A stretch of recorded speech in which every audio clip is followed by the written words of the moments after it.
$7 million for reef fish management, $25 million to combat Asian carp, $2.5 million to count the number of amberjack fish in the Gulf of Mexico.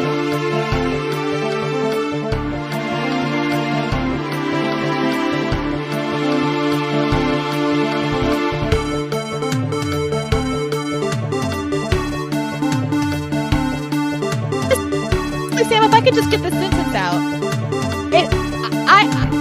We can talk about Jimmy Dore can go and kill 15 kids tomorrow, and I still believe in force the vote.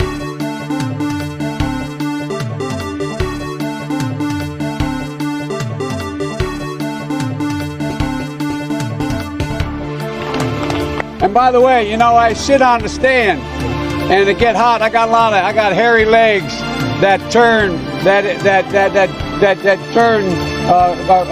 blonde in the sun. And the kids used to come up and reach in the pool and rub my leg down so it was straight, and then watch the hair come back up again. They'd look at it. So I learned about roaches. I learned about kids jumping on my lap. And I've loved kids jumping on my lap.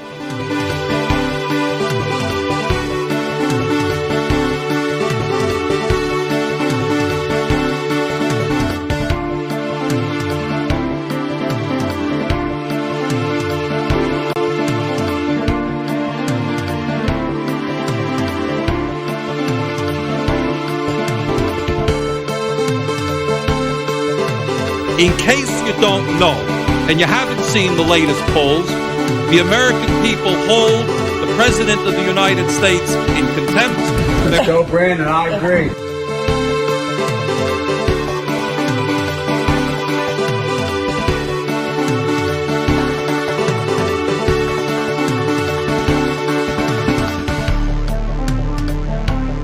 I don't know who created Pokemon Go, but I'm trying to figure out how we get them to have Pokemon go to the polls.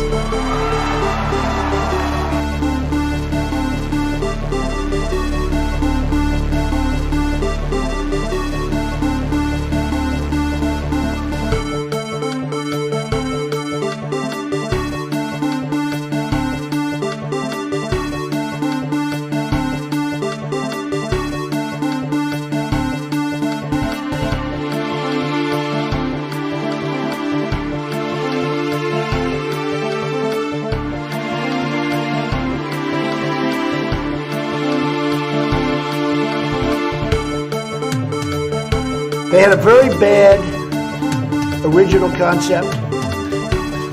It was carried out poorly, and the cover-up was one of the worst in the history of cover-ups. Very simple. Bad deal, should have never been thought of. Somebody really messed up, and they had the worst cover-up ever. And where it should have stopped is at the deal standpoint, when they thought about it. Because whoever thought of that idea, I think is in big trouble.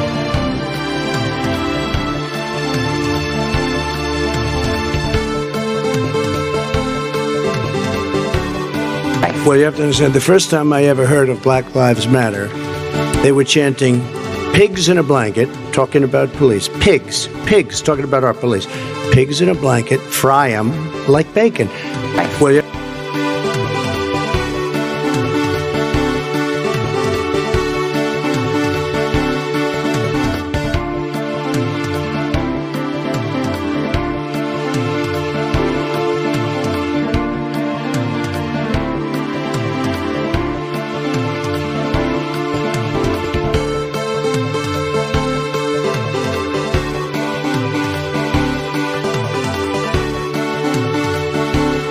Really, how many people do that? You mean they moved out and then they said, "Ah, the hell with it, I'll move back in"? You know, it doesn't sound like a very normal. You mean they moved out and what? They missed it so much that they wanted to move back in?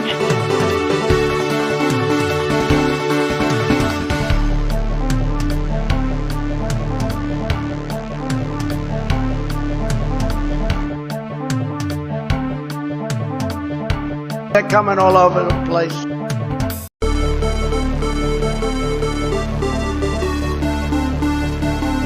$7 million for reef fish management, $25 million to combat Asian carp, $2.5 million to count the number of amberjack fish in the Gulf of Mexico.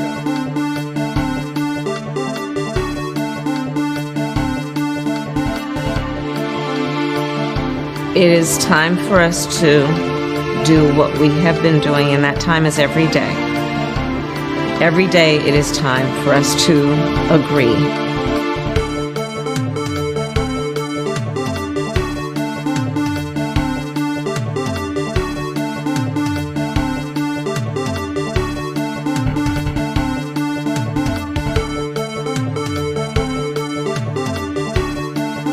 So notice something.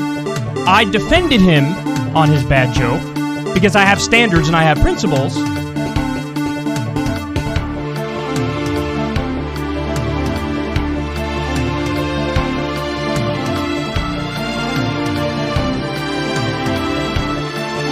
Everybody digging my chili, what I'm laying down, that is not true.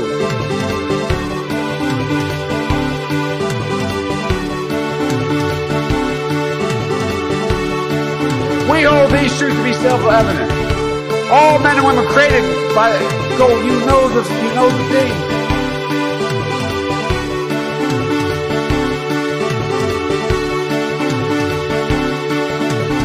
But the real problem is that our leaders are dumb. Dumb. So dumb. Running against the worst candidate in the history of presidential politics puts pressure on me. Could you imagine if I lose my whole life? What am I going to do? I'm going to say, I lost to the worst candidate in the history of politics. I'm not going to feel so good. Maybe I'll have to leave the country. I don't know. And then they have cans of soup. Soup. And they throw the cans of soup. No good. No good. Bad deal. Hello, users, and welcome to another episodic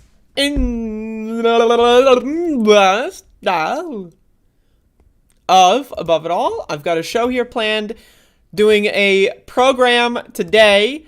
There's the button, for those of you that don't know. There's a button. There's the transition button.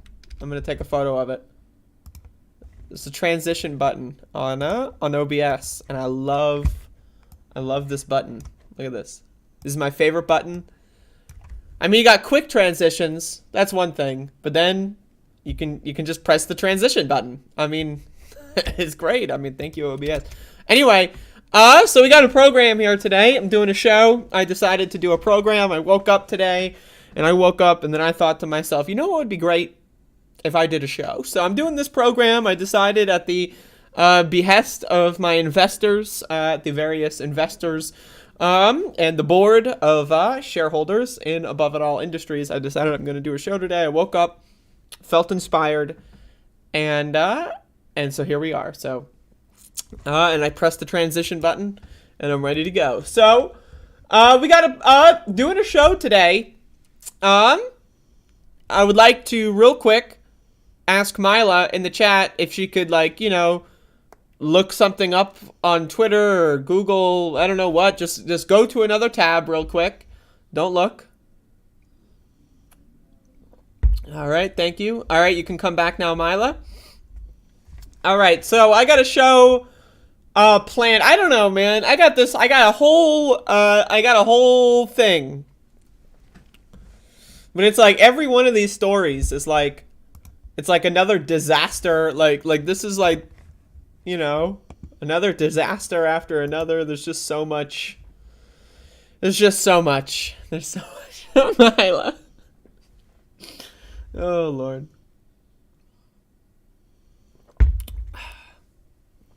God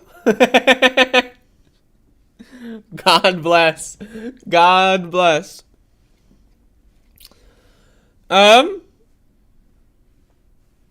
Shout outs to Mila. So anyway, welcome to the program today. I'm What's the word? What is the word? So this morning, I have decided to get some Red 40 in the bloodstream. So I'm drinking some Red 40. I'm sorry. I had one hell of a morning. All right, so I got an elephant on my glass here. So I'm technically drinking out of an elephant. All right. So I've got a lot to say. All right.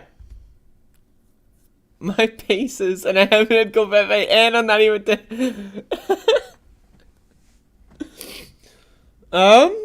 that's funny. All right, speaking of funny, this is not funny, but let's start the show hungover. I have never been hungover in my life. Why is Andrea killing us? No. I wish I would be hungover. I'm like, I need an excuse to stop drinking. So I mean, I'm looking for the hangover. I need an excuse. But anyway, Donald Trump, the orange man, and the loser of the...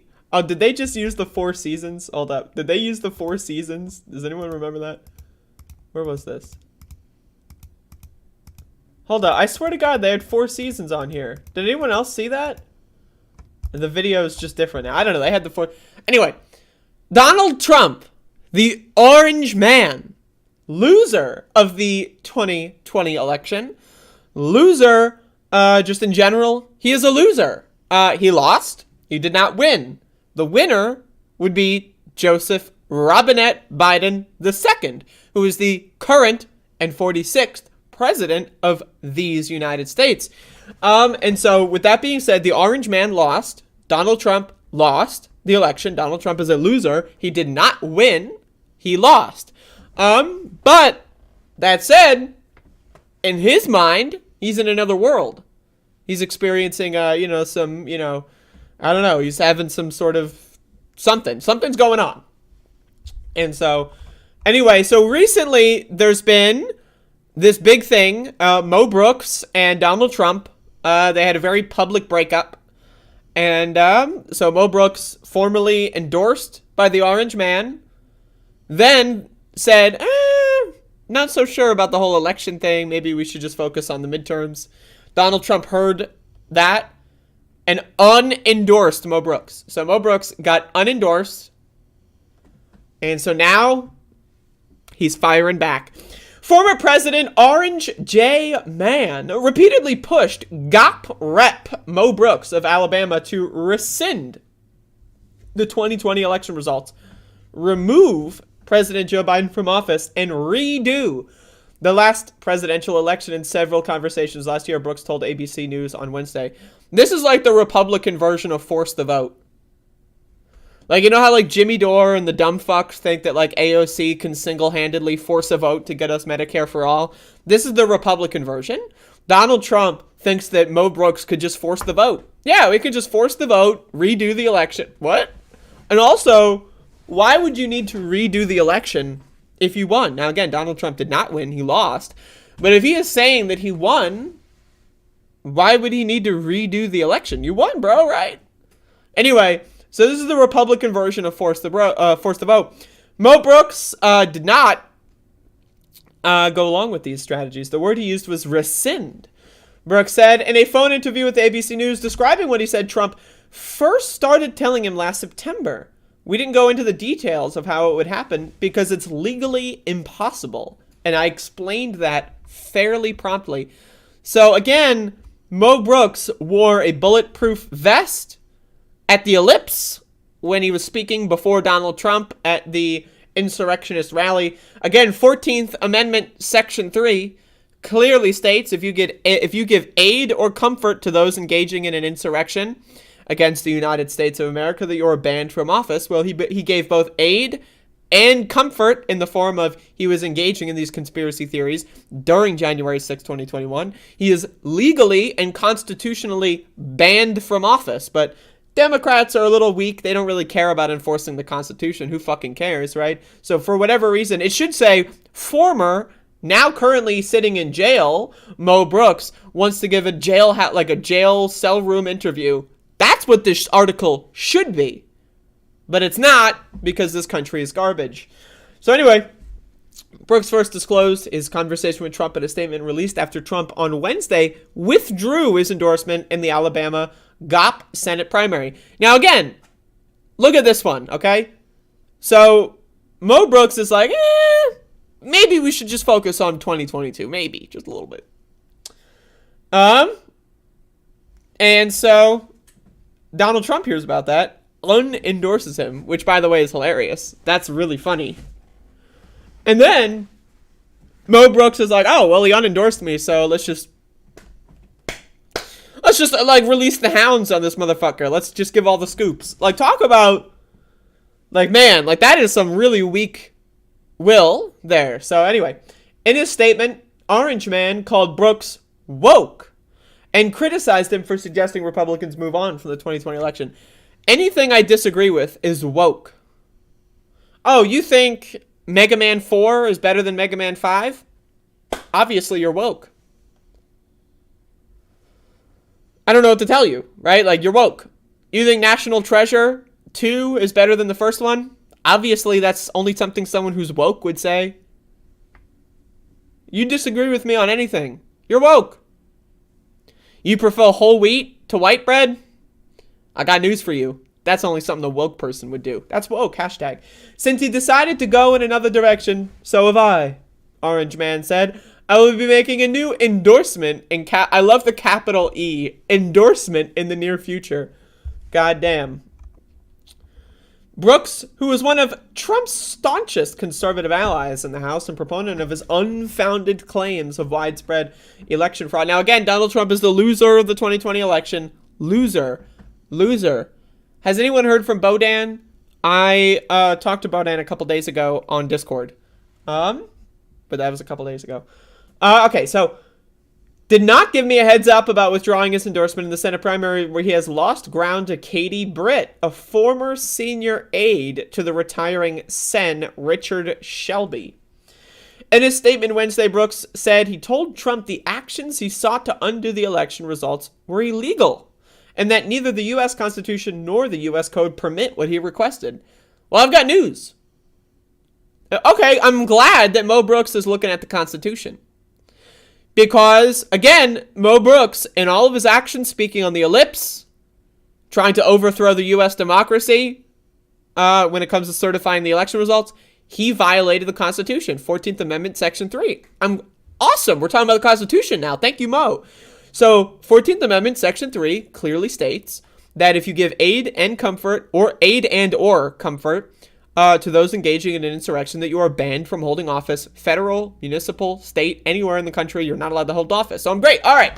Mo Brooks, I'm glad we're talking about the Constitution. Because if the Constitution were enforced, I would say about 90 to 95% of the Republican Party would have been banned on January 7th. They would have all been marched down in handcuffs and banned. So, but again, the Constitution only matters sometimes. Like, everyone, Democrats, Republicans, they love to do this whole, oh, the Constitution. The Constitution. Oh, yes, the Constitution. I don't know, man. It's weird. I say let's just get rid of this thing. They're not following the Constitution. Again, every time you look up anything on the internet, the NSA is tracking all of your information. Every Google search you've ever made, every porn video you've ever watched, is in a database at the NSA. Hey, unreasonable search and seizure? Hey, I'm just saying. The right to privacy in the Constitution, not being followed. Police kill 1,000 people every year. Cruel and unusual punishment. Well, right to a speedy trial. That's a 2-for-1. Whenever a cop kills someone, that's a twofer. The right to a speedy trial, gone.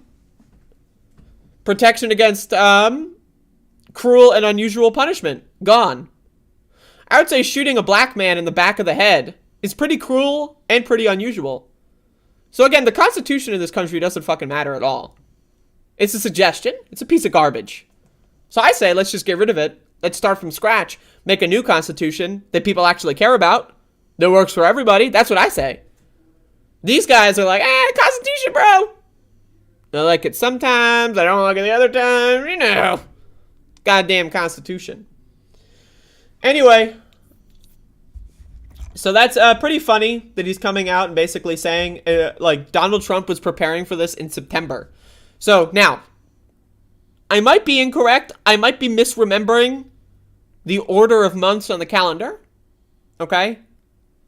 But to my understanding, now again, I could be wrong, but I think September is, again, I think 2 months before November. So, if Donald Trump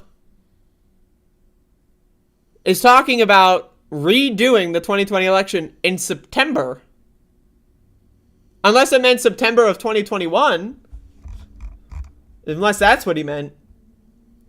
I don't know, it doesn't really specify. Last September. Okay, so last September. All right. But I don't know, man. This guy's, like, obviously he was laying the groundwork for this. You know, again, when he was asked in the White House press room, will you commit to a peaceful transfer of power? He was asked in what, like in the summer, in the spring of 2020, and he was like, nah, fuck no, I'm not going to commit to anything. Fuck you. That's what the Orange Man said. That's what the Orange Man said. Orange Man said, peaceful transfer of power. Remember at the first debate? The one where he tried to give Joe Biden COVID? Which, by the way, that should be illegal, but, you know, that's all. Peaceful transfer of power? Fuck that. In fact, actually, Proud Boys, stand back and stand by, bro. The Orange Man, again, laid the groundwork for this the whole year of 2020. And is a little pissed off that people aren't marching in lockstep. Now, again, Mo Brooks did everything right. Tried to veto the election. Tried to overthrow U.S. democracy. Tried to pump up the crowd on January 6th at the Ellipse. Meanwhile, he was wearing a bulletproof vest. Does ABC News want to ask him why he was wearing a bulletproof vest on January 6th? I don't know, maybe. He did everything right. But then he was like, you know what? I'm running in the 2022 midterms, so I'm going to say, hey, I want to look at I'm running in 2022. I'm trying to upgrade my House seat to a Senate seat. Right? You can't run for the House and the Senate at the same time, right? So he's like, man, I might not be an elected official if this Senate thing doesn't work out for me. So he's like, you know what? I want to focus on 2022. Donald Trump, the Orange Man, hears about this, says, no way. And now we've got another breakaway. I mean, again, like, how many times, like, Orange Man is really, what he's trying to do right now, and this is the important part, is he is trying to rebuild the Republican Party. Anyone and everyone that is not 100% loyal. Again, that's the litmus test. 100% loyalty. If you're 99% loyal, you're gone. You're done. We don't need you. You're useless. It's 100% or zero in Orange Man's mind. So again, Mo Brooks is like, man, I'm running in 2022. You're not, Donald Trump. So I'm worried about 2022. I'm going to lose my House seat. I'm risking it all for the Senate seat, man.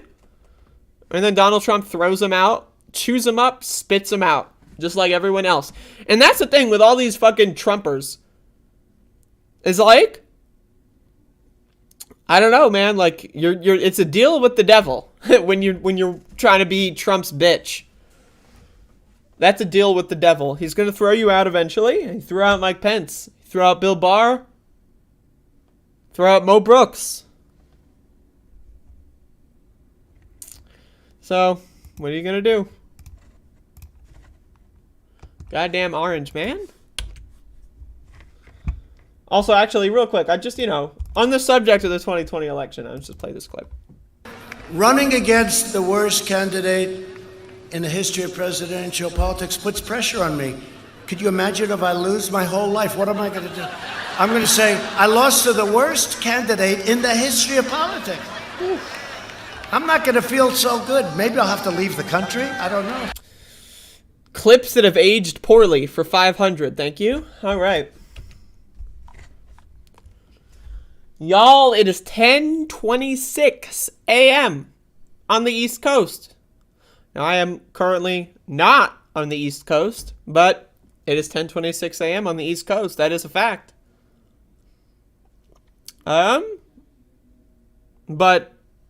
it's 10:26. It's 9:26 in the Central Time Zone of the United States. In the Mountain Time Zone, it is 8:26. But no one lives there, so it doesn't matter. Pacific time, I don't know. It's like fucking 2 o'clock or something. Who knows? Welcome to the show, everybody. Got a program. And today is episode 1511 of the Above It All program. And so on the calendar, if we were to look at the calendar, it would probably let you know that today is Friday. And depending on your persuasion, a lot of people, myself included, would consider Friday to be the weekend. That's right, folks. It is the weekend. It's Friday. It's the weekend. So we got a whole thing going on. Tomorrow, I'm going to do another person's show. I don't know. I don't think it's going to be live, but I'm doing it tomorrow. And so I will let y'all know when that is up. And then tomorrow, my show will be at 12 on the weekend. Eastern time. On the Eastern Coast. We're coasting, y'all. We are coasting. We are coasting. All right, so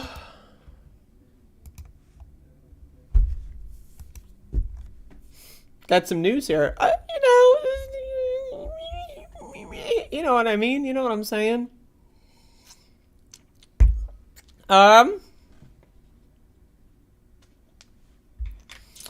It's 2-something a.m. Yeah, pretty much.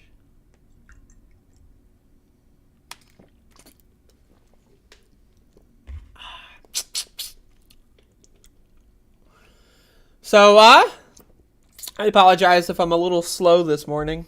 I'm doing my best. Hopefully everyone's having a good day. Again, y'all, I would like to say that there's an announcement coming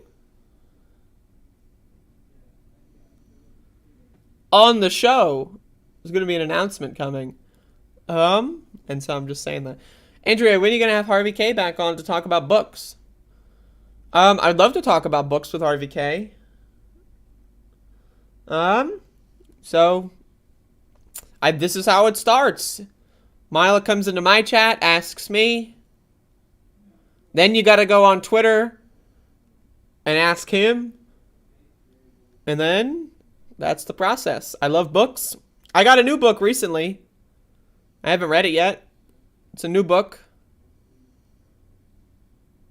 He said you have to invite him back. Yeah. Did I see the news about J.K. Rowling? Yeah, maybe. I don't know. Maybe. Yeah, I got a new book the other day, like actually 2 weeks ago, but I haven't read it yet. It's good. I mean, I think it might be good.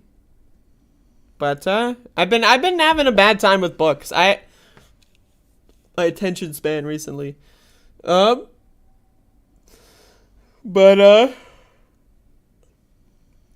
what did JK do now? Endorse the Taliban? Probably. Whoa. I'm stretching my back. Y'all, my shirt's inside out. Check that out. Whoa. It's crazy. Alright, I got another story here. This one's funny. This is a two-parter. And we're going to start with part 1, and then we're going to go to the update. This is a couple days old, but this is funny. Ethereum co-founder Vitalik Buterin warns about Bored Ape NFTs and massive displays of wealth in crypto. It becomes a different kind of gambling. So, this is a fun story. Vitalik was interviewed, I believe, for Time Magazine. was asked about the Bored Apes. I know everyone loves Bored Apes. I know Bored Apes are in the news. They're popular. Everyone loves them. Vitalik, the mastermind behind Ethereum. For those of you that don't know, Ethereum is the blockchain that the Bored Apes operate on. So he was asked about them. He's like, not a huge fan. So anyway, let's read. This is good.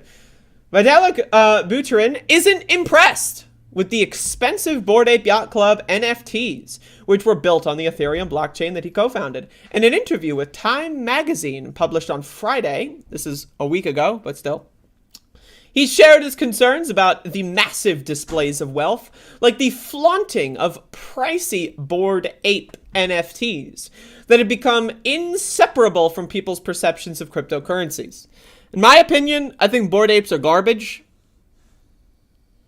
I just think the whole thing is trash. I mean, the Bored Ape thing is like a very obvious kind of like, it's a very obvious kind of scam.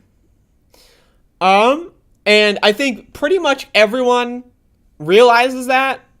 And then so that kind of divides the crypto people into a couple camps of like, Bored Apes are good because it shows how rich we are and I love being rich. And it's just rich people to show how rich they are in a different way.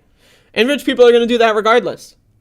But then, you know, there's people that are like, this is bad optics. Now, I personally, you know, I think that, yeah, it's bad optics. But I mean, crypto has an optics problem in general. I don't think Bored Apes are the biggest thing.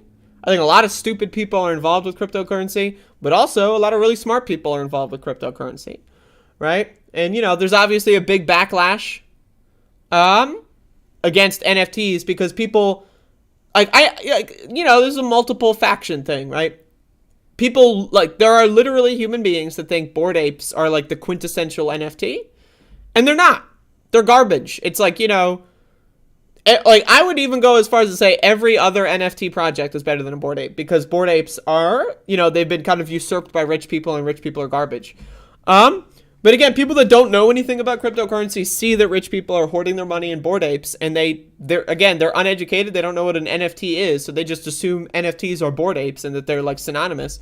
And so Vitalik here is trying to say like, yeah, I'm not a huge fan of that. I think it's a bad deal.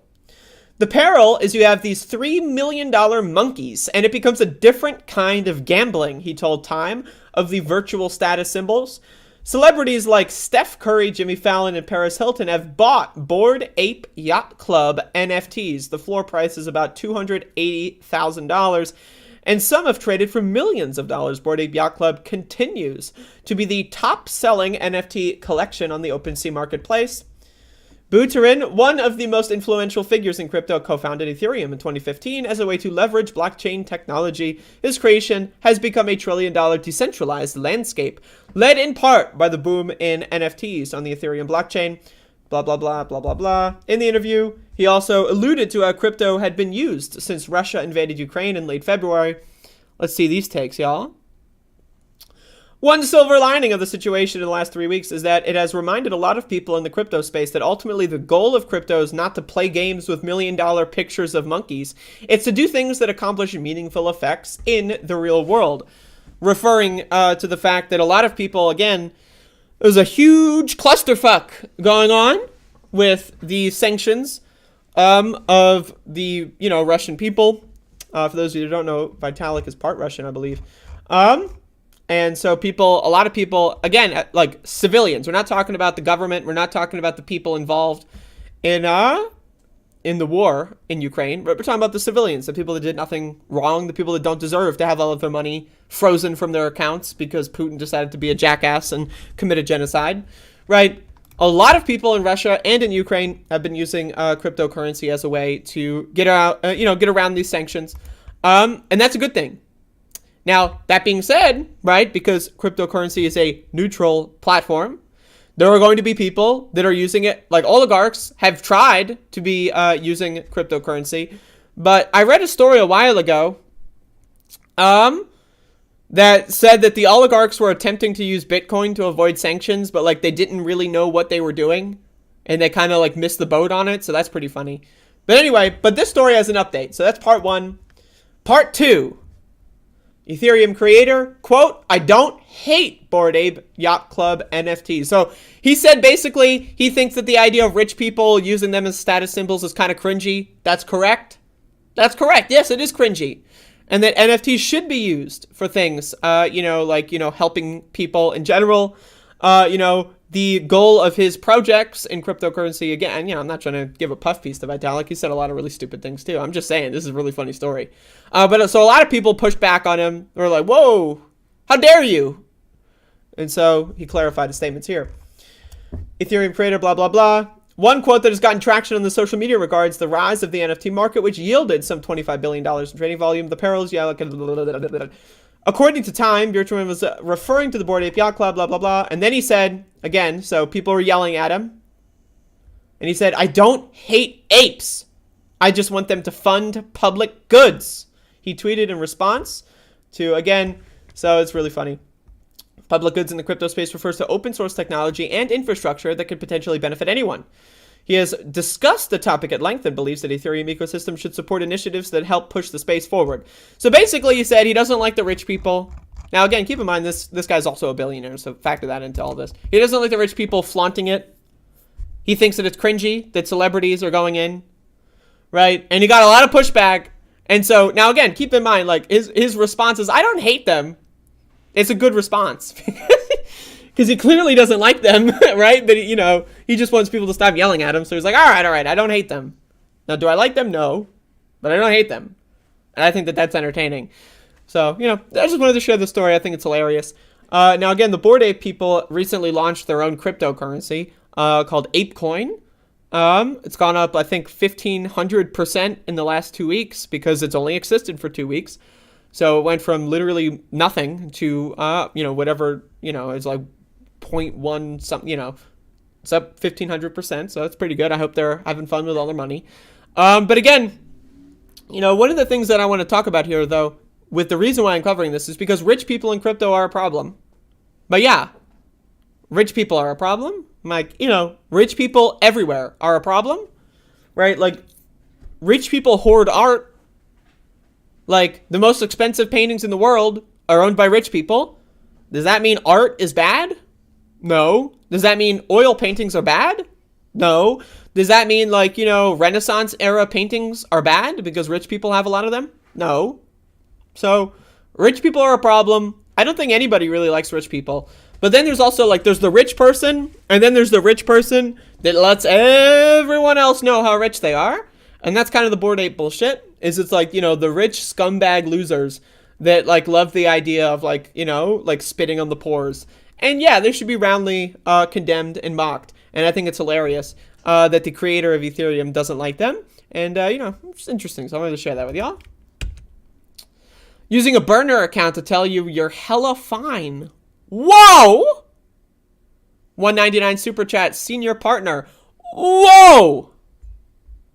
Senior partner giving me $1.40 and giving about 60 cents to ICE. Thanks a lot, senior partner. Reminder, Google has contracts with ICE. Google takes 25% of all super chats. I'm just saying. Every time you send a super chat, ICE is getting money. You're literally spending money on ICE. So I'm just saying. Now, personally, I want to abolish ICE. I think ICE is unconstitutional. I'm not the one sending super chats to ICE. So, hey, I'm just throwing this out there. It's just food for thought. But, $1.40 to me, 59 cents to ICE. I'm talking about ICE as in immigrations and customs, yeah. I'm just saying, Google takes 25%, so. Hey, does Patreon have contracts with ICE? I don't know, maybe. Does PayPal? Probably. Cash App? Probably. But Google? I know for a fact. I'm just teasing you, though. Thank you. This is the FinDom stream. You give me money and I routinely mock and condemn you. I'm having a good time today. I'm trying to do a chill show. I'm drinking on the job today. I don't know if anyone can notice. I don't know how obvious it is. Don't arrest me.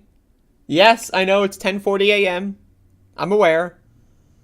That's not important to me, though. The time is irrelevant to me. So I'm drinking on the job, and so I'm doing a show, and PayPal charges an extra $10 when you pay with a credit card. I'm gonna be honest, y'all. My favorite payment app, I'm gonna be honest, is Cash App.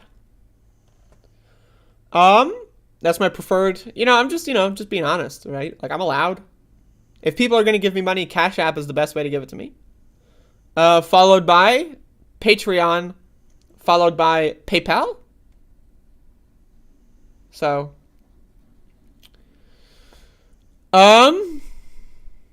you already know what's going on here. I gotta join you. Hold up.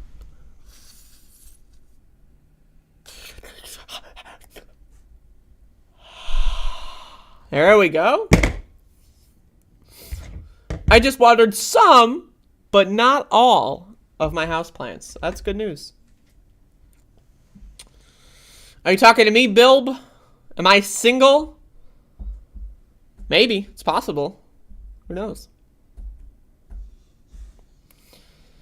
Oh my god. Alright! I'm in. Woo! Okay. So now I am on multiple drugs. And I'm streaming! So I gotta not freak out because I got a camera pointed at me. Alright. Got a show going on. So let's just I guess let's do the show. Guinea.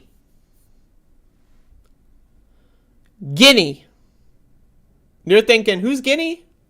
You're thinking, what is a guinea? Is that a horse? Sounds like it's the name of a horse. Like, you go down to, like, the horse ranch, and then someone says, oh, that's Guinea. And you're like, oh, okay. Hi, Guinea. So, but no, we're not talking about horses here, folks.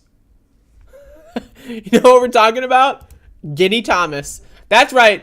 The wife of Clarence Thomas, who, by the way, no one knows where he is. Like, can we talk about this? Where the fuck is Clarence? Where is Clarence? And who the fuck named Guinea? What the fuck kind of name is that? Oh, hi, my name is Andrea. What's your name? Oh, I'm Guinea. Okay.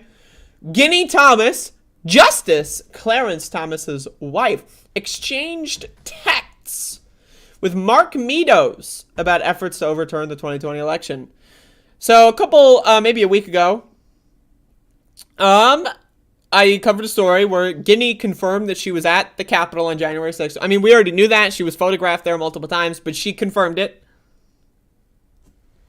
Also, Clarence Thomas was hospitalized like 4 days ago, and all like reporters asking everyone related to him where he is, what's his condition, they're all getting nope, I don't know what you're talking about. Clarence Thomas, who? What? Who's Clarence Thomas? What?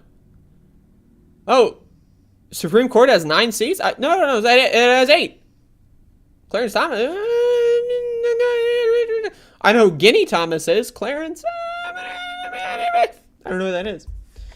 So again, it gets worse. Guinea gets worse. Guinea gets wild. Whoa.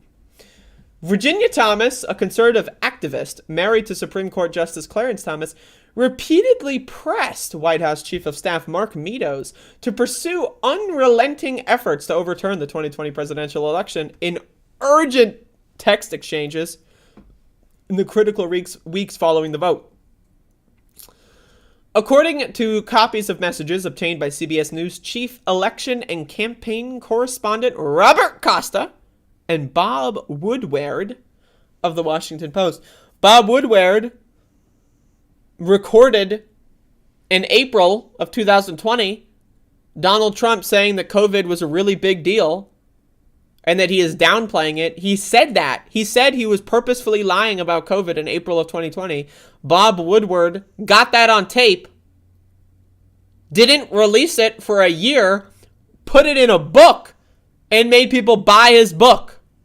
Wouldn't imagine an alternate universe where Bob fucking Woodward released that tape in April of 2020 and the Trump administration got pressured to not put us in this position that we're in now? If we want to talk about motherfuckers that got us here when it comes to this pandemic? Put Bob fucking Woodward on the list. He got Trump on tape in April of 2020 saying that he was publicly lying about COVID so that people wouldn't overreact for the sake of the economy. And he didn't do anything. What a great hero journalist. What a great journalist. You get the president on tape admitting that they're lying about a pandemic, and you wait until a year later to release it in the book form to profit off of it. What a profoundly important journalist. A modern day hero. Can I get a fuck Bob Woodward in the chat, please? Thank you.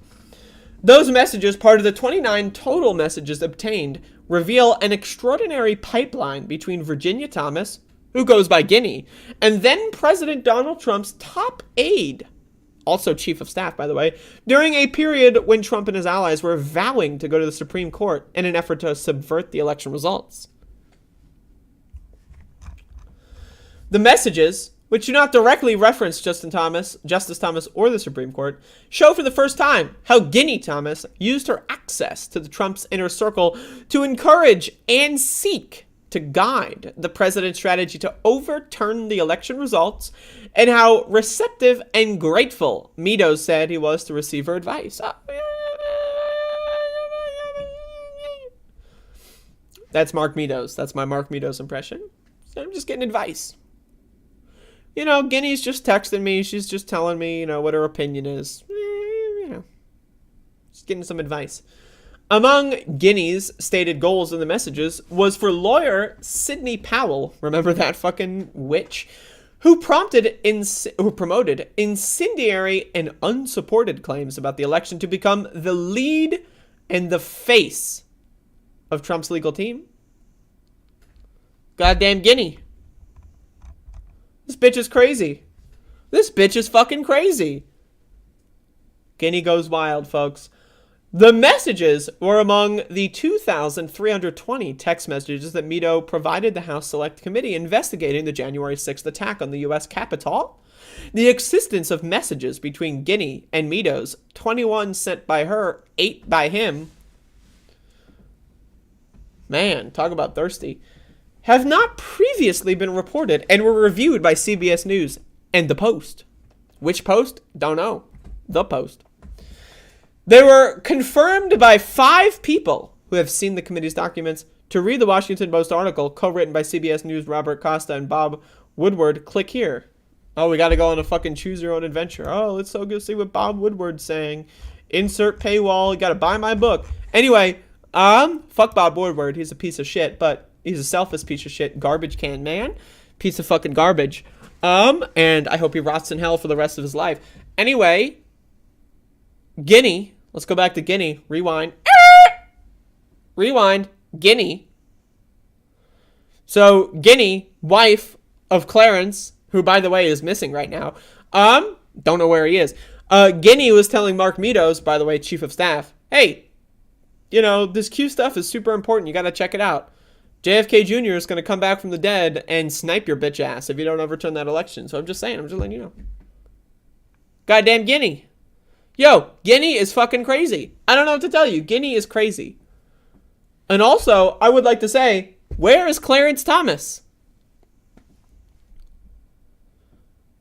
It's been several days. No one knows where he is. What the fuck?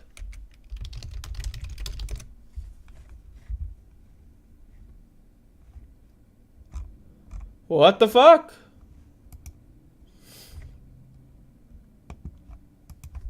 Don't know. Goddamn Guinea. Goddamn Guinea. The fuck kind of name is Guinea, though? Like, for real. I cannot wrap my mind around this Guinea stuff. This goddamn Guinea. Hi, what's your name? Oh, I'm Guinea. Now let's overturn that election. I don't know, man. I should say, real quick, Donald Trump lost the 2020 election. Joe Biden won the 2020 election. Donald Trump is a loser. He is a loser. He lost the election. Joe Biden won the election fair and square. Donald Trump lost. He lost all, like, pretty much, I think he lost 60 plus court cases. Am I right? Is that the number? On his attempts to overturn the election. Why would he need to overturn the election? He would only need to overturn it because he lost. If he won, he wouldn't need to overturn it. But he lost. Donald Trump lost the 2020 election. The Democratic Party nominee, Joseph Robinette Biden, too, won the 2020 election. Donald Trump lost. So just to be very clear, goddamn guinea. All right.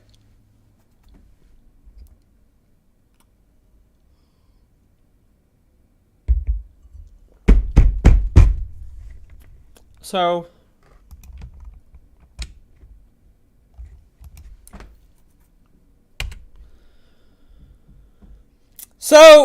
Joseph Robinette Biden II, the winner of the 2020 election and current president of the United States, was at the OTAN headquarters, also known as NATO, and was asked, something came up with Donald Trump, Orange Man. I don't know why the Orange Man is being, talked about here. He's orange, and he's a loser.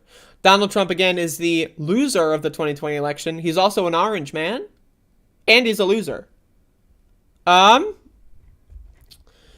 anyway, Joseph Robinette Biden, too, was at the OTAN headquarters, and he brings up Donald Trump. Let's watch. I'm too long in the tooth to fool with this any longer. And so we're a long way off in elections, a long way off. My focus, if any election, is on making sure that we retain the House and the United States Senate so that I have the room to continue to do the things that I've been able to do in terms of grow the economy and deal in a rational way with American foreign policy and lead the world. Any mention of, by the way, COVID killing 1,000 plus people a day, 9/11 every 3 days? Anyone? COVID? No? Okay. Be the leader of the free world. So, but it's not an illogical question for someone to ask. I say to people at home, imagine if we sat and watched the doors of the Bundestag broken down and police officers killed and hundreds of people storming in. Or imagine if we saw that happening in the British Parliament or whatever. How would we feel? And one of the things that I take some solace from is I don't think you'll find any European leader who thinks that I am not up to the job. And I mean that sincerely. It's not like, whoa, it's that. I mean that sincerely. It's not like, whoa. Man, I gotta say, I love Biden. Like, his Biden-isms are great. I mean that sincerely. It's not like, whoa. What the fuck? Biden is MK Ultra right now. Like, this guy is getting his mind controlled. All right. All right.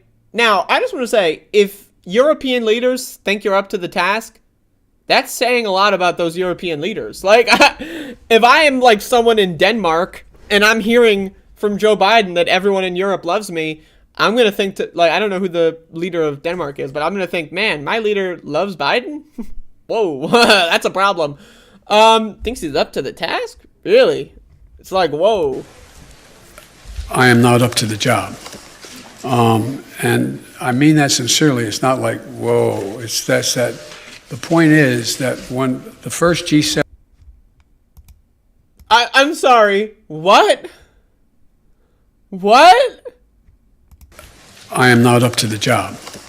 And I mean that sincerely. It's not like, whoa, it's that. The point is that when the first. Like, am I high? Or is it like, does that not make any. It's not like, whoa.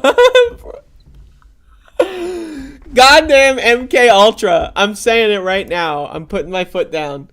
This motherfucker is gonzo. Fucking MK Ultra. And I mean that sincerely. It's not like, whoa, it's that. The point is that when the first G7 meeting I attended, like the one I did today, was in Great Britain. And I sat down and I said, America's back. And I just want to say, Great Britain? I mean, it's a decent Britain. Is it great? I don't know about that. Petition to rename Great Britain the Mediocre Britain. One of my counterparts, colleagues, as head of state, said, "For how long? For how long?" And so I don't criticize anybody for asking that question. But the next election, I'd be very fortunate if I had that same man running against me. Thank you very, very much. This is a problem, y'all. Now, let me just go look this up real quick.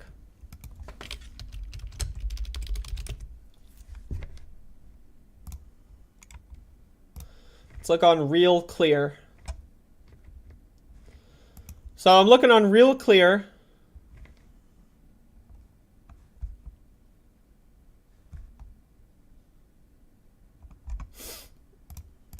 Okay. So, according to Real Clear Politics, a polling aggregator, Donald Trump is on average 3.7 points ahead of Joe Biden for 2024 polling. Now, obviously, 2024 is a long time away, but I really need everyone to understand. Donald Trump, the guy who is still whining about losing the 2020 election. He lost in 2020. That's why, again, I just played a clip from Joe Biden. Donald Trump is not speaking at the OTAN stage. Why? Because he lost. He's no longer president. Joe Biden is president. But we really need to talk about this. This guy lost in 2020, pretended that he won, pitched such a hissy fit where people died. Thousands of fucking morons stormed the Capitol attempting to kill his own vice president and other politicians. And he is 3.7 points on average ahead of the sitting president, Joe Biden, winner of the 2020 election. Donald Trump lost. Joe Biden won in 2020. Now, again, this is polling for 2024. This is not good. Biden should be plus 10. I need to remind everyone, the other guy, Orange Man, literally lost the election, had such a big hissy fit that he led a giant fucking mob to storm the Capitol. 5+ people died, hundreds injured. The goal was to murder the vice president. They set out gallows. They were chanting, "Hang Mike Pence." They were trying to hunt for Nancy Pelosi's office. And he is, this is bad. Like, I need everyone to really, this is not good. So when other world leaders ask Joe Biden, yeah, I'm glad you're here right now at this moment, but are you going to be here in 4 years, 5 years, 6 years? And if not, who's going to be? Joe Biden publicly is saying that he's going to run in 2024. Okay, if you want to say that just so that, But here's the problem. Look at the sidebar here. Look at this. Kamala Harris, 13-point disapproval rating. Donald Trump, or rather, minus 14-ish. Donald Trump minus 6, Joe Biden minus 9. So right now, current number 2 would be Kamala Harris. Nobody likes her. Kamala Harris is a loser, right? Joe Biden, if he runs in 2024, it's debatable whether or not he would beat Trump at this point. And I say that because I want him to do better. I want him to do things like decriminalize cannabis nationwide, like he campaigned on in 2020. He said, if you elect me in 2020, weed will be decriminalized throughout the whole country. He said that. Kamala Harris said that. They both said that. 2 people that I voted for in the general election of 2020 campaigned on decriminalizing cannabis nationwide. That has not happened. Now, again, you might be wondering, oh, Congress, blah, blah, blah, blah, blah, there's Joe Manchin. Okay, fair point. Guess what? That doesn't matter. They can reschedule or deschedule cannabis instantly with a stroke of a pen. So they just lied. They campaigned on student debt relief. They did the bare minimum. They said, "Oh no, we can't do anything because Congress. Oh, it's a Congress." And but then they did like 10,000 or some shit. So why not do 50? Why not just erase all the debt? I don't know. Their first excuse was, "Oh, the Congress needs to do it. We can't do it." And then they did a little bit, which proves that they can do something.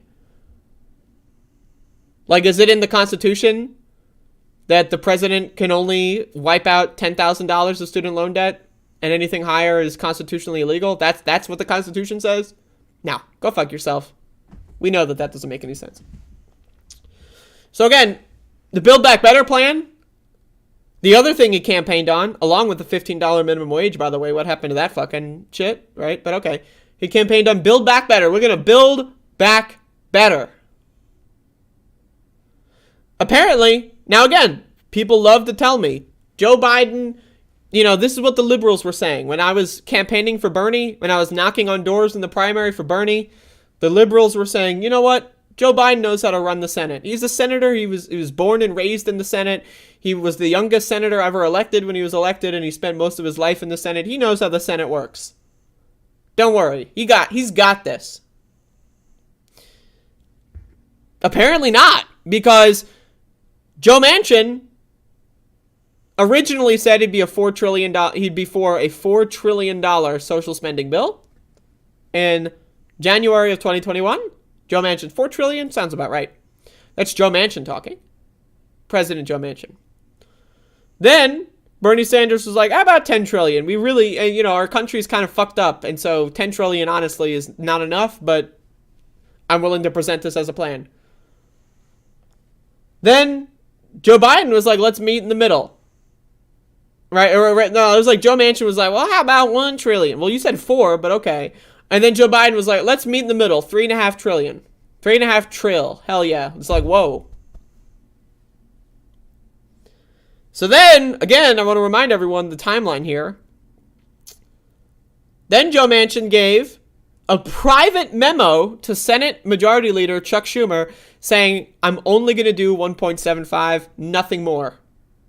Chuck Schumer, because he's the Senate Majority Leader. He knows how the Senate works. Chuck and Joe Biden, they go way back. They know the Senate in and out. They know every single senator. They've got the years-long relationships with all these senators. Like, they know the Senate through and through. They could run that Senate with their eyes closed, with their hands tied behind their back. They're super senators. They're not regulars. They're super senators. So Chuck Schumer decided, you know what? I got this memo. I'm going to keep this a secret for 6 months. So then, eventually, Joe Biden and the progressives were like, all right, 1.75, let's just fucking do it. Okay. Then Joe Manchin was like, just kidding. Psych. He did nothing.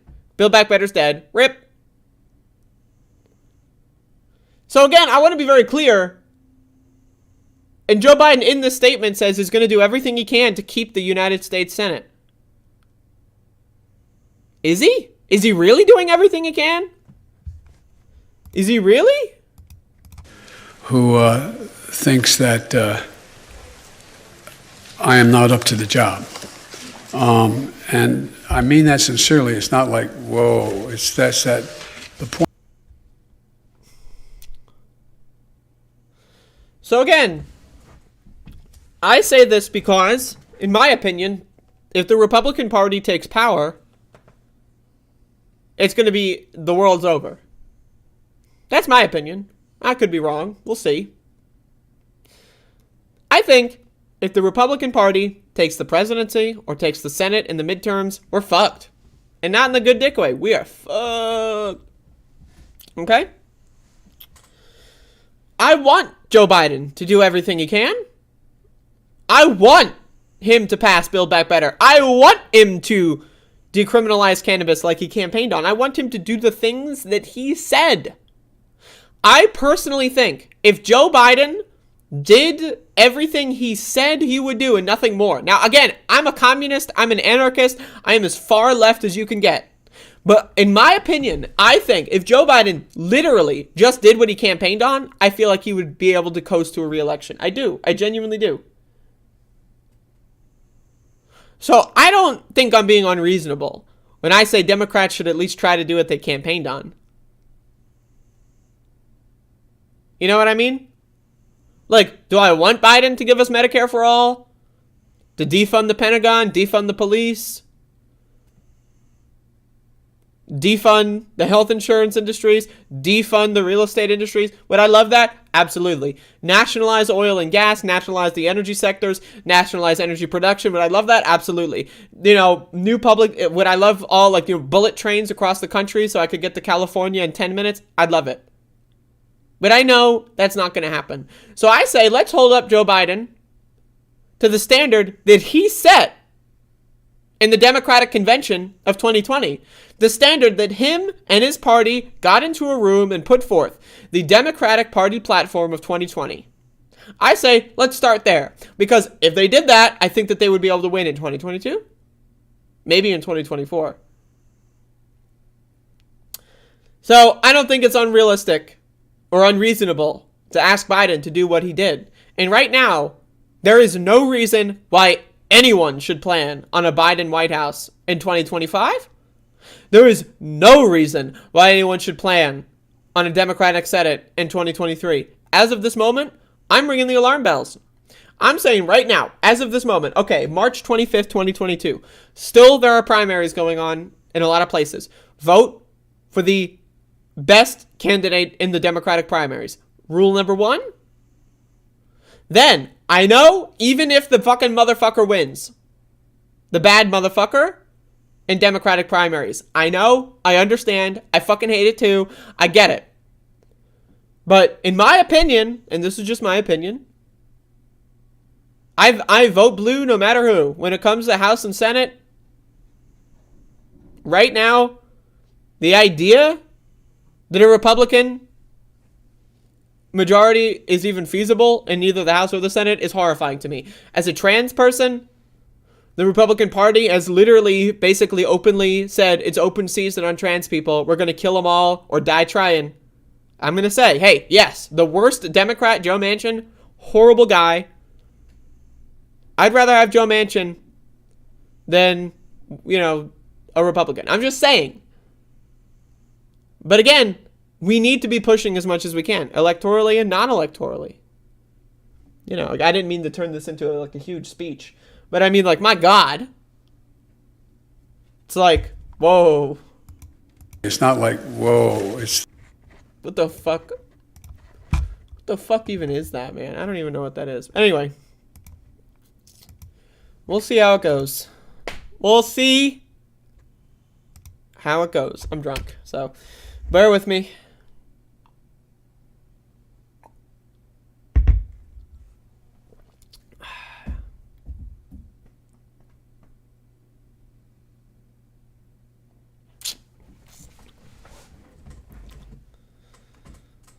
Clip it and ship it. There you go.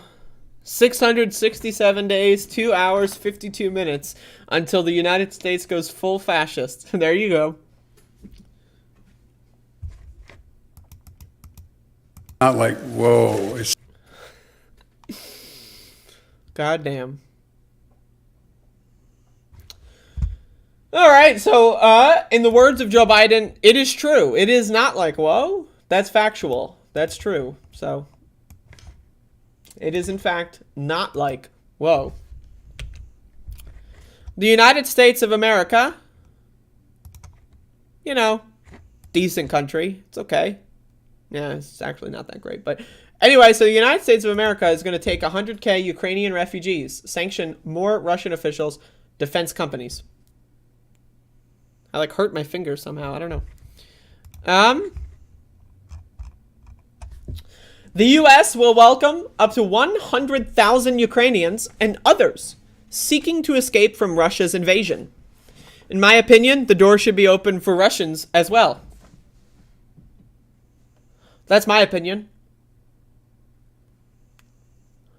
And will impose new sanctions on Russian individuals and companies, the White House said. According to senior administration officials, the Biden administration is looking into multiple methods for those fleeing Ukraine to enter the U.S., including refugee admission program, as well as parole and immigrant and non-immigrant visas. Now, the elephant in the room, and I'm not talking about the elephant on my glass. The elephant in the room, y'all. Title 42, wasn't it? So Joe Biden campaigned in 2020 to overturn Trump's hideous, inhumane immigration policies. He campaigned on that. I didn't campaign on that. I didn't run for president in 2020 and become president like Joe Biden did. Again, just keep in mind, Joe Biden won the 2020 election, just a reminder. So he campaigned on overturning Trump's horrific, inhuman immigration policies. But he got rid of like one or two really bad things, but kept most of them in place. Right? The things that were going on in Haiti, for example, fuck them. Fuck them. Things going on in other countries in South America, fuck them. People seeking refuge and asylum in the United States, and they happen to have darker skin tones, fuck them. Throw them in the ocean, get rid of them. That's the U.S. administration stance. When it comes to white refugees, now, I'm going to say there are non-white Ukrainians, of course. I wonder if non-white Ukrainians will qualify for this. I can hope so. Now, that being said, okay, yes, the elephant in the room, we talked about it. The U.S. has a horrible immigration policy. Historically speaking, my God. What happened to that Ellis Island bullshit? Like, give us your fucking tired, give us your wicked, give us your poor. And we'll fucking put them to work. We'll make a good man out of those goddamn. What happened to that shit? I mean, I guess that's Ellis Island in New York, right? So if they're coming, right? Like that's facing Europe, right? So I guess that's only talking about the Atlantic Ocean. You know, if you come across the Atlantic Ocean, you're good. But again, it's really hard to take this country seriously. But that said, everyone needs to hold Biden and the White House and the United States accountable to this. And the same way that when Biden campaigned on decriminalizing cannabis nationwide, I will still bring it up. 2022, he still hasn't done it. Why? Because this is the marker that he is setting for himself. This is the marker that he is putting down for himself and his own government. And so I say, let's hold them down to their own markers. Let's hold them to their own word. I think that's reasonable. According to senior administration officials, the Biden administration is looking into multiple methods for those fleeing Ukraine. The official said that President Biden's cap of 125,000 refugees for fiscal year 2022 remains in effect, but that those who enter via processes other than refugee program will not count toward that total. We don't currently envision the need to go beyond that in terms of the portion of the individuals that would come in as refugees during the fiscal year. Officials also announced that the U.S. will be imposing sanctions on the Russian elite group known as the Duma and 300 of its members, as well as more than 40 Russian defense companies. As a backup measure, the European Union will also impose sanctions evasion initiative to keep Russia from getting around the new U.S. sanctions. The EU initiative includes closing loopholes like the Russian central bank, propping up their currency, and utilizing a coalition of countries to keep Russia from acquiring new technologies or having other banks do business for them. Now, again, China is basically saying, like, that's not happening. China's got Russia's back right now, and that's a problem. Fuck China. China's a genocidal dictatorship, and so is Russia. And, again, so is the United States, but, hey, elephant in the room. In all cases, we'll use this initiative to share information and coordinate a response to prevent the emergence of any safe haven for Russia, whether it's in China or any other country, the official said. Our purpose now is to fully disarm the war chest by making sure its foreign reserves serve no purpose in propping up the Russian currency. Officials said the G7 countries will join together in telling international organizations not to continue dealing with Russia as they have been. Our purpose here is to methodically remove the benefits and privileges Russia once enjoyed as a participant in the international economic order.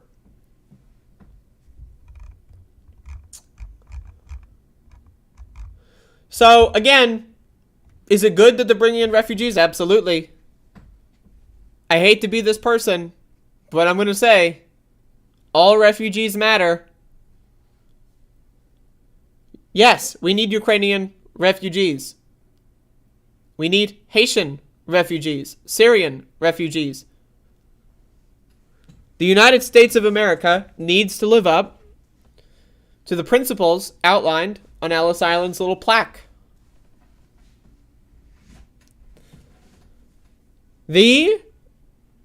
Again, I'm a radical. I'm a very far leftist, okay? So I want the United States to do way more. I want the United States to be the best country in the world. Radical, communist, haven, and utopia. Everyone involved. As soon as you walk into the magical lines of the United States, you're going to be like plugged up with super drugs that make you happy all the time and life is perfect. That's my ideal scenario. But you know what? That's probably not going to happen. So I say it's a good idea to hold up the United States to its own standards. The United States outlined the standards for immigration. I think we should go back to that standard. Just saying. So, yes, they need to be bringing in 100,000 or 125,000. They should be hitting the cap on this. So, hold them there, and we'll see what happens. But, again, the elephant in the room is the United States does not have a good track record of keeping its promises. Anyone who thinks the United States would keep its promise would be a fool. Anybody. Anybody that looks at the U.S. and says, oh, cool promise you got there. I'm going to come back in 5 years and I'll hold you to that. Anyone that would do that is a fucking idiot. Let's be real. But, you know, we need to talk about they should be doing these things. They shouldn't. The United States should not be going back on their promises. They shouldn't. The United States sets up markers. Give us your poor, give us your hungry, give us your useless fucking garbage, and we'll turn them into good workers and we'll make them proud. That's what they said. I didn't say that. I say give us everybody. I say let's fucking abolish borders and go move to communist land. That's what I'm saying. The United States said that. So I say let's hold this country to its own promises. That's what I'm saying. So, anyway. It's like, whoa. Hello, Melton John. You are so cute. OMG. Thank you. I try my best. I say you bring in all the refugees, stick them in Wyoming. Bring in every refugee in the world. Stick them in Oklahoma. Stick them in Alabama. I say that. That's what I'm saying. Federal government should be like, yo, I mean, these states, let's be honest, low populations, they can, you know, they can have some more people. Stick them in Wyoming. Iowa could use some refugees. Pennsylvania, maybe a little bit. I'm just saying. North Carolina could use a couple thousand refugees. Tennessee, maybe. Could put a couple. Yeah, you could put tens of thousands of refugees in Tennessee. Texas? Come on, Texas is refugee city. We'll put half of those motherfuckers in Texas. I'm just saying. I'm just throwing ideas out there. Anyway, there you go.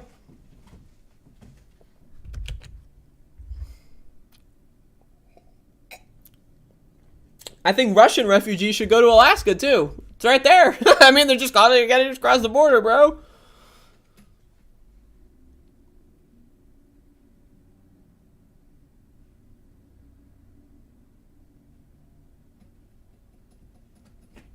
Anyway, hopefully everyone is enjoying the program today. Enjoying the program.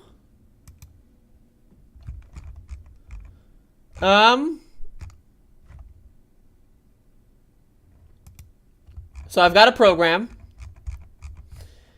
and I hope you're enjoying it, because if you're not, that's a problem.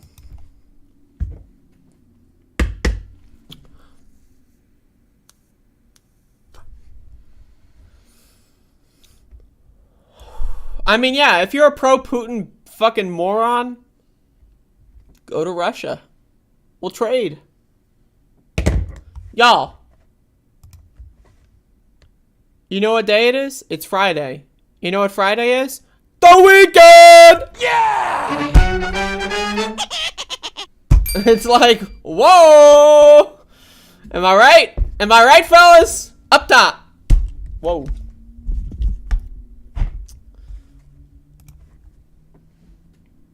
Got a show going on, doing a show. Doing a show?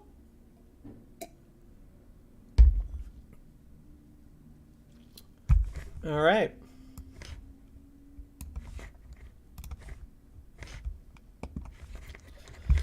All right. So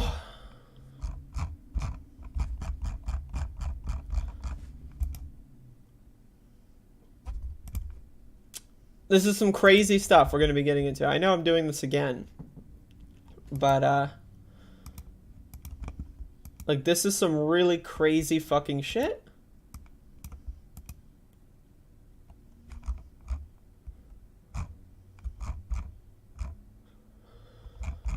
Oh my God.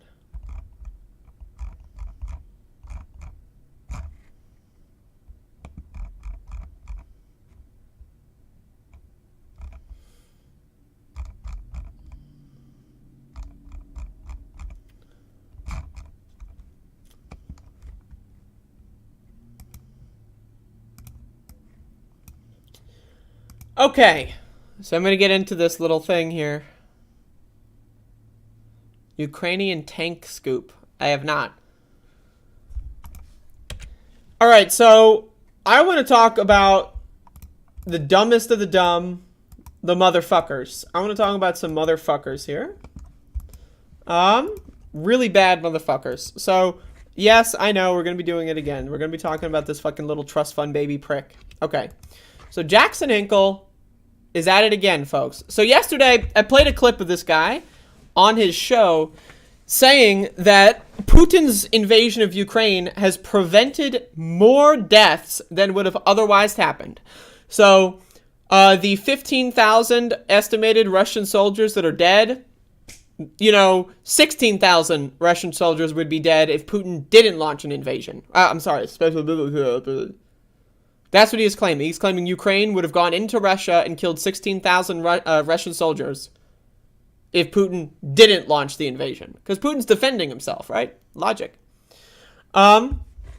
So this guy's been tweeting a lot of garbage recently. I mean, this guy is like full scale, like, it's really horrible.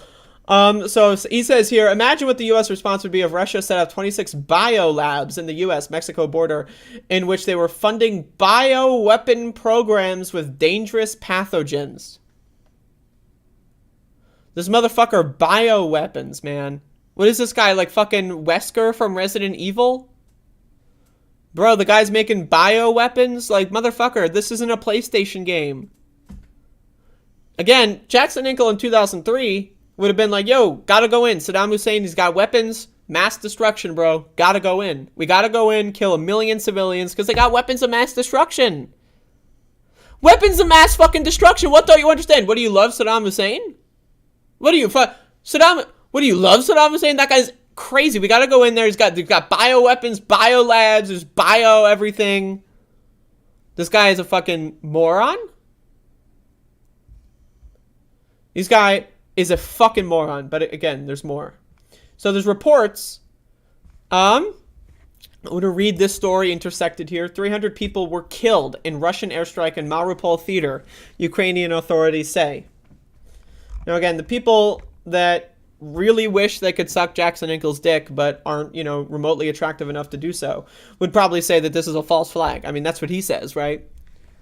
Well, let's read. About 300 people are believed to have died in a Russian attack on a theater in Mariupol 9 days ago, the city council has said, citing eyewitness reports. The March 16th bombing of Mariupol's drama theater, where Ukrainian officials say up to 1,300 people had sought refuge. Again, a significant portion of that, 1,300, were children. Painted on the ground outside the building in giant Russian letters was the word children.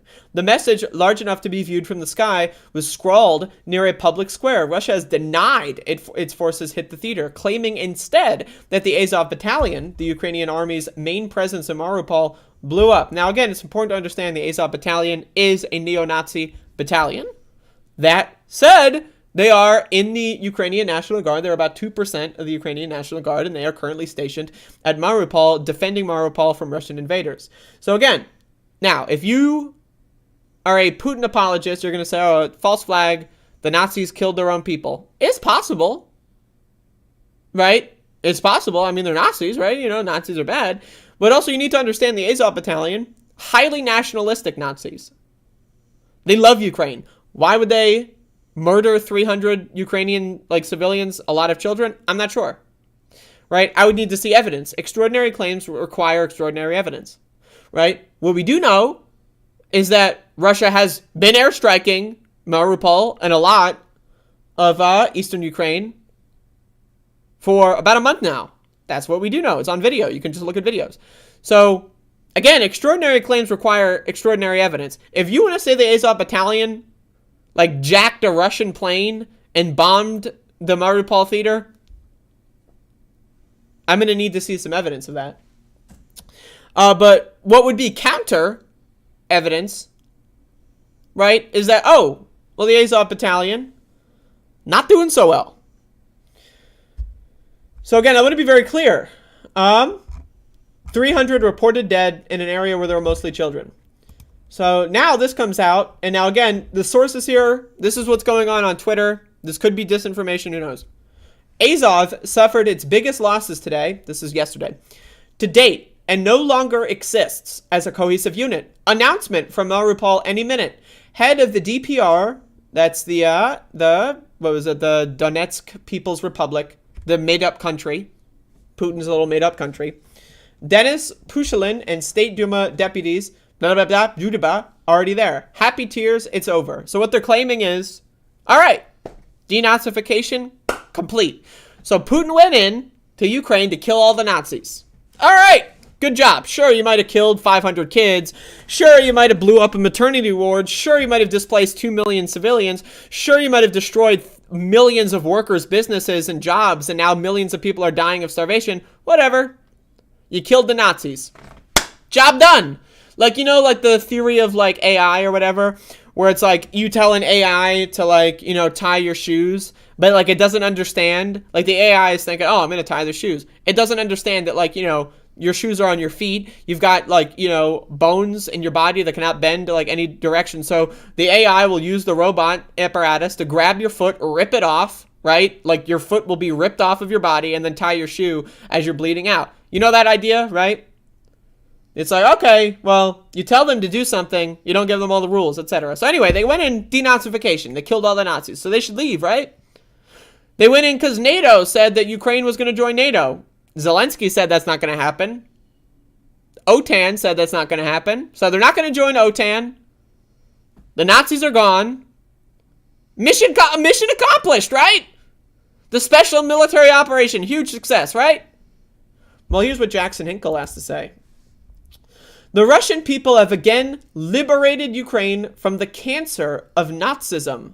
The soil of Mariupol has been fertilized.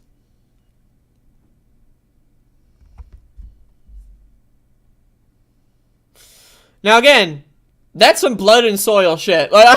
The soil of Mariupol has been fertilized. Yeah, sure, we killed 300 civilians, mostly kids. We bombed a maternity hospital. There's thousands of people dying from starvation. But the soil of Mariupol has been fertilized. I need people to understand, this is what Nazism looks like. What people don't understand, right, is Republicans in this country, people love to say, oh, you're a hypocrite. You're an anti-abortion, but yet you got an abortion. Your wife and your mistress got an abortion. So people love to call right-wingers out on hypocrisy in this country. I need you to understand, it is a tried and true, very useful tactic that Nazis employ, right? Where they will literally describe their ideology as if someone else is doing it as a way to say that that other person is bad. This guy is a fascist. There is no... The way that someone would justify the murder of 300 plus civilians, the starvation of thousands, right? Mission accomplished, bro. Right? So they should leave Mariupol. Right? Again, this is fucking crazy. I need you to understand. This is crazy. This guy is crazy. So the Kyiv Independent, Mariupol City Council calls for help as residents begin to die from starvation. More and more people are left without any food, while multiple attempts to create humanitarian corridors to provide aid have failed as Russian troops continue to violate ceasefire agreements. Jackson Inkle says, maybe you should have allowed residents to flee instead of blocking the humanitarian corridors and forcing civilians to be used as human shields for Nazis. Now again, extraordinary claims require extraordinary evidence. If you want to say that the Azov Battalion was holding Mariupol hostage and using civilians as human shields, I would like to see a video of that. Now again, it needs to be understood, the Azov Battalion is horrible. They have done a lot of really bad things in Ukraine, especially in eastern Ukraine, since this current conflict started in 2014. After the Euromaidan revolution, which people like Jackson Inkle claim is a coup. Revolution, I support revolutions. Kicking oligarchs out of office, typically something I like. Now again, Ukraine then voted for another oligarch in the next election, but hey, whatever. That's, you know, we can criticize it. But ever since that revolution, Putin basically staged, he basically just funded a bunch of goons in eastern Ukraine. And basically there was conflict in the region, right? From 2014 up until now. And so the Azov Battalion, basically, they grew in power over that course of that conflict. Because Russian separatists were waging war in Russian cities, trying to occupy Ukrainian cities. The Azov Battalion, again, what was a rogue group of neo-Nazis, gained power and influence in the Ukrainian National Guard because they were, unfortunately, some of the few highly skilled people that were doing things in the area. Now, again, the Azov Battalion is horrible. Over the course of 2014 to 2022, it needs to be understood, the Azov Battalion would house right-wing extremist groups from all across the world. American extremists, fascists, and neo-Nazis in the United States would fly to Ukraine to get combat lessons from the Azov Battalion. This is something we need to understand, right? The Azov Battalion is bad. But again, we need to also understand, wait, what did I just say? Right, okay. So you're telling me fascists from the United States went to Ukraine. Well, most of these fascists in the United States were former military. 40% of cops in this country beat their spouses. 80% of cops in this country voted for Donald Trump, someone who literally tried to overthrow the election in a coup. Right? During the 2020 George Floyd uprising, which I would love to see what Jackson Hinkle's opinion on that was, there were National Guardsmen in the United States deployed that literally, as they were being driven to Washington, D.C. to occupy Washington, D.C. and threaten black protesters with guns, they were posting on Telegram, sharing neo-Nazi memes, posting on 8chan, sharing neo-Nazi memes, telling all of their Nazi buddies on 8chan and in the Telegram channels, saying, all right, I'm suiting up. I'm about to go maybe shoot some black people. So there are Nazis in the American National Guard. Does that mean Russia should march over the border of Alaska and denazify the country? Ask Jackson Hinkle. He has to say yes. But also, I'm going to let everyone in on a secret. The idea of military and police, right? The idea of inflicting violence on people, right, has a self-selection bias for right-wingers. Right-wingers love to inflict violence on people. They love to discriminate against people. So right-wingers love to join the military. They love to become cops, and they love to learn combat. They love to learn military techniques, and then they love to do that to terrorize people. The groups in the United States, like the Patriot Front, very similar to the Azov Battalion. It's just that they're not integrated into the National Guard. A lot of them are former military, far right-wing, extremist neo-Nazis, and they go around to cities like Portland to shoot people. This has happened many times. Patriot Front members have attempted to bomb trains and so forth, right? This is a very big problem in the United States. So should Vladimir Putin send the military over Alaska to denazify the United States? Now let's look at Russia. Russia's got a problem with contracting neo-Nazis. They love to contract the Wagner Group to commit war crimes in Syria and now in Ukraine. Russia has a giant far-right problem. There are many far-right neo-Nazi adjacent people in Russian government. Some could even say Vladimir Putin is a neo-Nazi. So, again, extraordinary claims require extraordinary evidence. If you want to show me Azov soldiers taking kids as human shields and preventing people from escaping Mariupol, I would love to see it. I would love to see it. Because then I would update my worldview. If that's actually what happened, that'd be cool. But you want to know why it's hard to get information out of Mariupol? Because all communications have been shut down. Now, again, it's probably the Jackson Ingalls would say that the Azov battalion shut down all communications so that their war crimes couldn't be revealed. But last time I checked, isn't Mariupol a Russian-controlled city? Don't they control the city council now? Don't they have them all at gunpoint? Why don't they turn the networks back on? So we can see the war crimes that Azov is doing. Turn the internet back on in Mariupol so we can see what's going on. The truth will set them free, right? Again, I just need people to understand.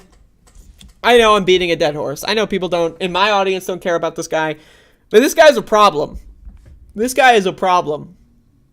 Because he claims to be a leftist, he claims to be super ultra anti-imperialist communist, and he's basically supporting an invasion that is displacing millions of people, starving thousands of people, thousands of civilians dead, hundreds of children dead, because of 2% of the Ukraine's National Guard. The special military operation. Again, 15,000 Russian soldiers dead. 25,000 not dead, but injured seriously. Again, yesterday this guy, or a couple days ago, but I covered this yesterday, said that there would have been more deaths if Putin didn't launch this invasion. Or, man, this shit's crazy. It's crazy. And it needs to be understood that there's only one type of motherfucker that would say shit like that. Only the really, I hate to say this, but those with the lowest IQ. So anyway, just another easily debunked piece of garbage from this guy.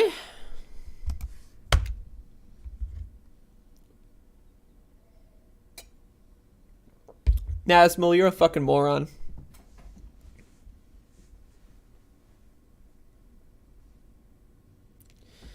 How many Russian soldiers were enslaved by their military, conscripted as it's euphemistically known? That's another good question. I mean, it's crazy. Like, it's crazy. This shit's fucking crazy, man.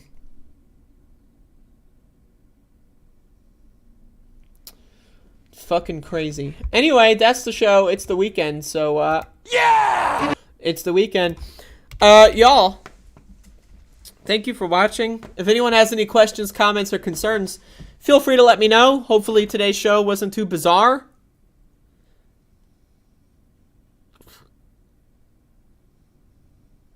Hopefully today's show wasn't too bizarre.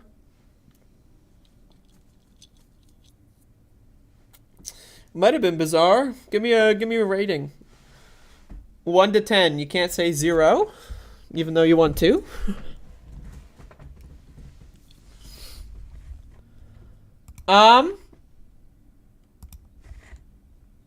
If you would like to provide to me with monies, potentially even many, many monies, you can do so on PayPal, Cash App, or Patreon. Link is in the chat. So if you would like to give me many, many monies, I would appreciate it. Tomorrow, similar to today in the sense that it's also the weekend. Yeah! So tomorrow I'll be live at noon. So in in 24 hours and 19 minutes from this moment, I'll be live. I'm also doing another person's show tomorrow, but I think it's going to be a pre-tape, so I'll let you know tomorrow.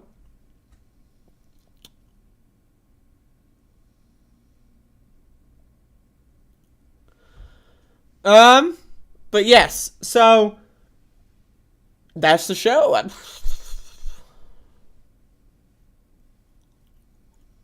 It's a good show. Y'all, I'd like to remind everyone that on Thursday, next Thursday, in 6 days from now, I will be doing the March Doom a Day monthly top 10 stream.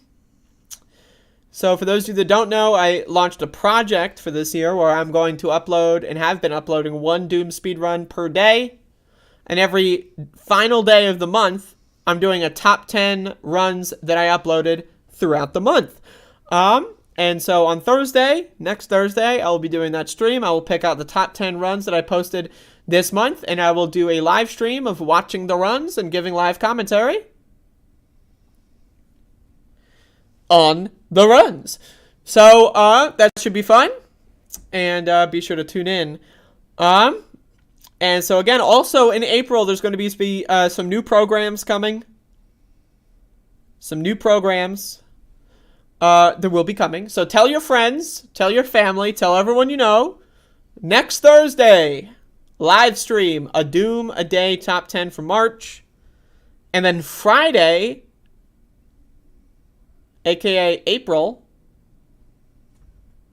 much more. Doom related, non-Doom related. Isn't there some other way you can pay me? You can pay me in any cryptocurrency that's on Binance US or some other stuff that I have, but just let me know. You can send me an envelope of money in the mail if you want, but it's got to be enough to pay for the PO box first. So I'll pay for the PO box, I'll give you the address, then you send me that plus the donation. That way untraceable, untrackable.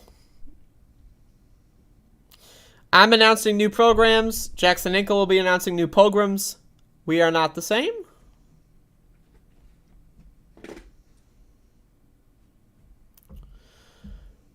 Ava 86. It was a good program. I go back and watch. I would go back and watch if I were you.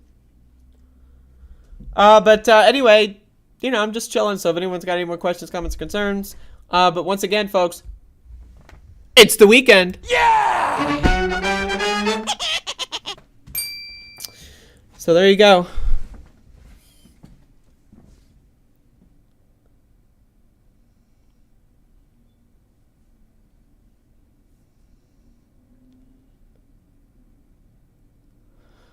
What if you don't have money? You can send me any valuables. Gold, platinum. Andrea, how are you doing? I'm good. Hook, DM me on Discord and I'll come up with something in between now and when the show ends. Alrighty. That's it. Gotta go. Gotta go. Gotta go. Gotta go. Gotta get the fuck. Gotta go. Yeah. Gotta go. Gotta go. Yeah. Gotta go. All right. That's the end. It's over.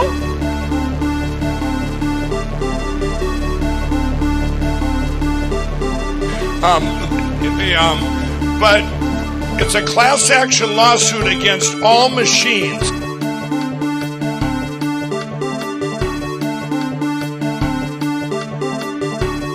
$7 million for reef fish management, $25 million to combat Asian carp, $2.5 million to count the number of amberjack fish in the Gulf of Mexico. Everybody comes in your grandmother here.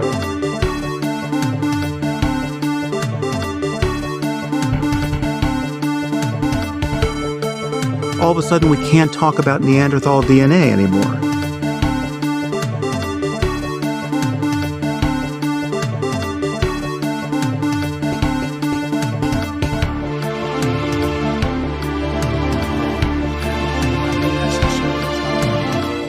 That's that. The point is that and I mean that sincerely. It's not like whoa. They had a very bad original concept. It was carried out poorly, and the cover-up was one of the worst in the history of cover-up. Very simple. Bad deal. Should have never been thought of.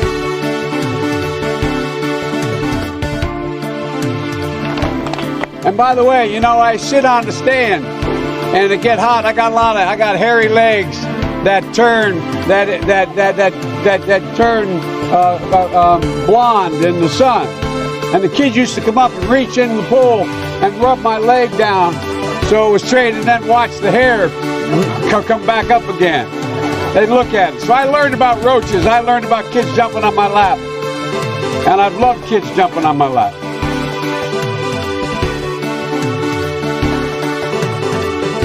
It's not they don't want to help. They don't know quite what to do. Play the radio. Make sure the television. Make sure you have the record player on at night. The phone. Make sure the kids hear words. You know, I eat extra sharp. That's what I eat.